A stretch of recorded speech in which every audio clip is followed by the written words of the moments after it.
Hi అండి, welcome to Anu creation. బ్లౌజ్లే కాకుండా డ్రెస్సులు కూడా కుడుతూ ఉండాలి కదా. డ్రెస్లకి కూడా డిజైన్ అయితే వేస్తూ ఉండాలి. మనకి అడుగుతూ ఉంటారు కదా, డ్రెస్లకి బ్లౌజ్లకే కాకుండా డ్రెస్లకి కూడా డిజైన్స్ అయితే వేసేస్తాను. చూడండి, మనకి డ్రెస్కి అయితే మనకి పఫ్ హ్యాండ్స్ ఇచ్చేసి మనకి కట్ వర్క్ అయితే ఇచ్చేసాను. చాలా ట్రెండ్ అవుతుంది కట్ వర్క్ అయితే. ఏ దానికైనా కట్ వర్క్ అయితే వేసుకుంటున్నారు. నెక్కి ఇట్లా బోట్ నెక్ అయితే పెట్టేసి కట్ వర్క్ అయితే పెట్టేశాను. చాలా బాగా వచ్చింది. ఇది వచ్చేసి డ్రెస్ మెటీరియల్ అండి.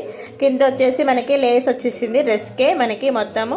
కానీ డిజైన్ అయితే ఇలా చేశాను. ఇక నెక్స్ట్ వచ్చేసి మనకి బ్యాక్ పార్ట్ అయితే మనకి మామూలుగా పాట్ నెక్ అయితే పెట్టేశాను. ఇట్లా మనకి బనానా షేప్లో అయితే పెట్టేశాను. హ్యాంగింగ్స్ కూడా ఇచ్చేసాను. చూడండి, మొత్తం టోటల్గా డ్రెస్ అయితే కట్ వర్క్ అయితే ఇచ్చేసాను. పాయింట్కి కూడా కట్ వర్క్ అయితే వేసాను. చూడండి, పాయింట్కి వచ్చేసి మనకి ఇలా ఈ విధంగా మనకి లెగ్స్ కదా స్ట్రైట్ కట్ పాయింట్ అండి. ఈ వీడియో అయితే మనకి అప్లోడ్ చేశాను. మనకు స్ట్రైట్ కట్ పాయింట్ వీడియో అయితే మన ఛానల్లో అయితే అప్లోడ్ అయిందండి.